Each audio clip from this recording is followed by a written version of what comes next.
What's up, guys? We're talking LB7s today, and if you own an LB7, you're gonna run into this. No, not injectors. I'm not saying injectors, but I guess if you own an LB7, or I guess really any generation Duramax other than the LML, yeah, the LML. So your LB7 through LMM, which I have one, but she normally sits right here, but good buddy Bogema has it. He's doing some killer work to his truck. I can't wait to show that thing off, because that thing looks, I mean,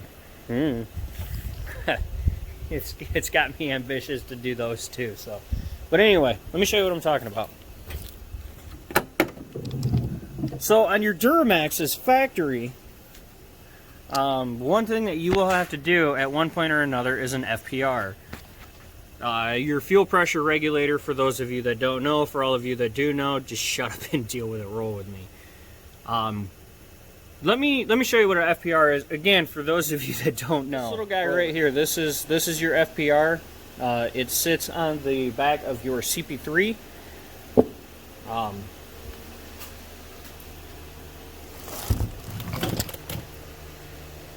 Sits right back there.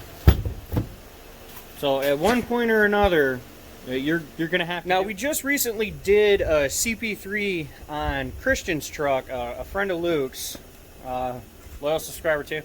I see you. And we had to keep messing with the FPR because something with the truck isn't communicating with it properly, and it keeps going to max rail. We'll talk about that on another day. So anyway, in order to get to it, you have to remove your thermostat bridge.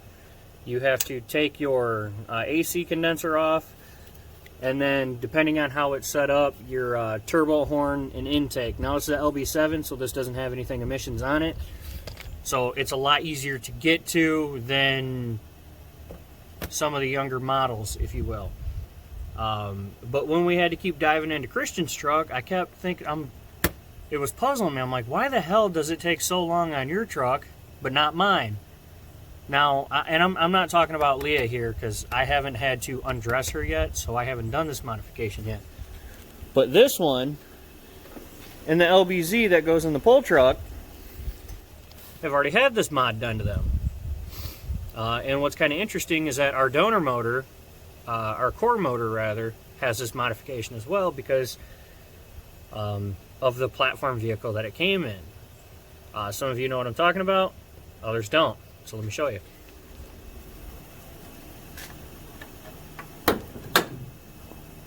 Welcome to Under Lola's Skirt. I can't give you a whole lot of, or I don't really feel like giving a whole lot of details, but anyway, you can notice one of the biggest differences that we have here is the way that my upper radiator hose is ran. Now, I got that from Dirty Hooker Diesel. That is for your LML or your van thermostat housing. And then this right here is a 90 through 94, must be 94, 6.5 diesel upper radiator hose. You do gotta play with it a little bit, but it does fit pretty good, and after it goes through a couple heat cycles, it fits great, doesn't kink, doesn't bind, anything like that. But you can't see it the greatest because I don't have a flashlight, but you can see my FPR clear as day down there. Let me grab a flashlight. If you look right there, that's my FPR. So much easier to get to. You don't have to drain the coolant every time. Just make sure that you add enough slack in this warm-up tube right here for your charger, and you can pretty much work around it. Then all I really have to do, not always, is remove my intake tube there, which that large, beautiful HSP unit looking beautiful under there. And now I know what you're thinking. Okay, cool, Ray. It's right there. But those little things, those things are still a bitch to get to and get them out. You're right. I'm going to show you the easy way to do it. The really easy way to do it. It's going to cost you $30. 30 bucks if you go the expensive route. You can do this for cheap. So to get these little buggers out, now this usually has gaskets on it, but it doesn't right now because I took them off. And it's held on with these, these T25 Torx bits. Now I want to know who created these and thought this was a good idea, because I'd like to smack them in the mouth. So you can either get yourself a 1.5 inch T25 like I have here, and a 1/4 inch open end wrench, and then you can get a stubby and then a 3-inch extension, and you could do it that way. But why? That's the horrible way of doing it. It works, but it's time consuming. So what I have found works the best is one of these 1/4 inch ratchets. And I just picked these up, but you can get a 3-inch in length T25 along with this ratchet. So I just picked this up today. So you can see this Milwaukee, brand new in the box. And then I picked up this Titan 1/4 inch ratchet. This was $9, or you can get it for $14, and it comes with a bunch of attachments. And then this right here, you could see $16.79. And let me tell you, this will help you to break it loose because you get good leverage on it. But these threads are pretty, focus.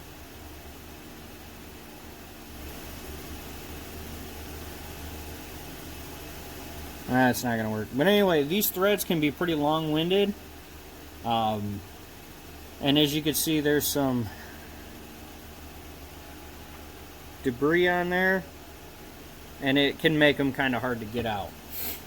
But so $10, 16, 26 bucks, 30 bucks out the door, and you can't beat it. Trust me. If you own a Duramax, doing one of these is inevitable. You're gonna have to do it at one point, because let's face it, most people would rather spend the money on one of these before doing their CP3 unit. Usually on an LB7, well, in most cases, it's it's your CP3 going weak. I've had a couple where it was the FPR because a lift pump was cranked up too high. It is what it is. Not everybody is privy to how these things should run. So there's that. But anyway, you're going to end up doing that. A rail plug, I'm going to do a video on that, especially if you own an LMM. Draining the rail on that thing is easy as hell. So I'm going to show you a cool video on that. But again, if you're replacing the FPR on your Duramax, your LB7 through LMM, it's definitely a set of tools that you're going to want to invest in, because trust me, it makes life so much easier. Also, if you can, to do the modification. Oh shit, I've left you guys on my face the whole time. I'm sorry. I left you way too close to me. That's gross. I know I'm ugly. But if you ever have to drain the coolant, go ahead, order up one of these bad boys. I mean, you can do this setup here. I think it was like 150 bucks for this. Worth every penny. And then I did a AC delete pulley just because this is a competition truck. But I mean, once you lay over your AC condenser, it's just as wide open as if I didn't have to pull mine. So it's less to do. Be a good time to change the thermostats because nobody ever does those. Especially if you're that guy that likes to jump on the forums and go, "Hey, my truck won't build heat. Is it head gaskets?" Don't be that guy. So, but you could see just a quick once over how everything is just jam-packed on this one,